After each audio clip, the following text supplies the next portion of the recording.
పలమనేరు మండలం గంటావూరు కాలనీకి చెందిన షబ్రిన్ సాయం కోసం పోలీస్ స్టేషన్ కి వెళ్లినప్పుడు హోంగార్డ్ కిరణ్ కుమార్ కానిస్టేబుల్ ఉమాశంకర్లు తనపై మత్తుమంది కలిపిన కూల్ డ్రింక్స్ ఇచ్చి లైంగిక వేధింపులు చేస్తారని ఆరోపించారు. గత 4 నెలలుగా వేధింపులు సాగుతున్నట్లుగా ఆమె చెప్పింది. ఈ మేరకు బుధవారం చిత్తూరు ప్రెస్ క్లబ్ లో వివరాలు వెల్లడించారు.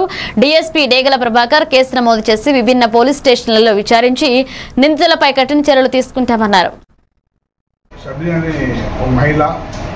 ఒక కానిస్టేబుల్ ఉమామహేశ్వర్ ఇంకో వ్యక్తి వల్ల తనకు అన్యాయం జరిగిందని, తన మీద మండలం జరిగిందని పోలీస్ స్టేషన్ వెళ్తే ఫిర్యాదు చేసే పట్టించుకోలేదని చెప్పేసి ఆమె ప్రెస్ మీట్ ఒరిజినల్గా నిజానికి ఆమె ఇచ్చిన కంప్లైంట్ మేరకు మార్నింగ్ ఎఫ్ఐఆర్ అయ్యింది.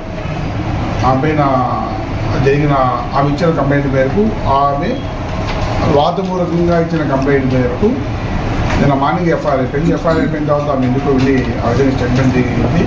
ఆమె చెప్పిన దానిపైన ఎఫ్ఐఆర్ అయిపోయింది. సమగ్రంగా విచారణ జరుగుతాము. తప్పు చేసిన వ్యక్తులు ఎవరైనా సరే కఠినంగా శిక్షిస్తాం. లేదా డిపార్ట్మెంట్ ప్రైమరీ ఎంక్వైరీ చేసి వాళ్ళపైన మిగిలిన తదుపరి చర్యకు ఎస్పీ గారికి కూడా రిపోర్ట్ పంపిస్తాము. యాజ్ ఫర్ ఫ్యాక్ట్ దీనిపై ఇన్వెస్టిగేషన్ జరుగుతుంది. ఎందుకంటే పోలీసులు చెప్పిన కేసు కాలేదు, పోలీసు పైన ఇది అవుతుందని ఒక బ్యాడ్ పబ్లిసిటీ, ఒక నెగిటివ్ పబ్లిసిటీ కాకుండా చేస్తూ మీటింగ్ పెట్టడం జరిగింది. మార్నింగ్ 10 o'clock మా CCTVs చూసుకున్నా కూడా 11 or 12 ఎప్పుడో పెట్టినట్లుంది. బట్ 10 o'clock ఎఫ్ఐఆర్ అయిపోయింది. మళ్ళీ తిరిగి ఎందుకు పెట్టారో ఏమో ఐడియా లేదు. బట్ డెఫినెట్గా దీని మీద సమగ్ర విచారణ జరిపి తగిన చర్య తీసుకుని యాజ్ ఫర్ ఫ్యాక్ట్స్ ఈ కేసు ఫైనలైజ్ చేస్తాం. సార్ ఏ స్టేషన్ సార్ కంప్లైంట్ ఇస్తున్నాం? Bangapalem police station. ఆమె సుమారు 4 months బ్యాక్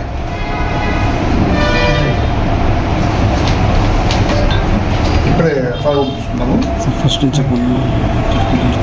తర్వాత తన కొన్ని విభేదాలు ఉన్న భర్తలో దూరం ఉంటే ఆ ఇష్యూ పైన వచ్చినప్పుడు ఒక పోలీస్ స్టేషన్లో హోంగార్డ్ అనే అబ్బాయి కొంచెం ఇష్యూ చేశా అని చెప్పేసి, తర్వాత ఆ అమ్మాయి దేవేంద్ర అనే ఒక అతనితో లైఫ్లో పిల్లలకు అండగా తోడగా తనతో సహజీవనం ఉన్నప్పటికీ తనకు సమస్య వల్ల చనిపోవాలనుకోని చెప్పేసి మొగిలిఘాట్లోకి ఆ కొండ మీదకి పోయి అక్కడి నుంచి ఈ మోహన్ కుమార్ అనే కానిస్టేబుల్ ఫోన్ చేస్తే ఆ అబ్బాయి వచ్చి మత్తుమంది ఏదో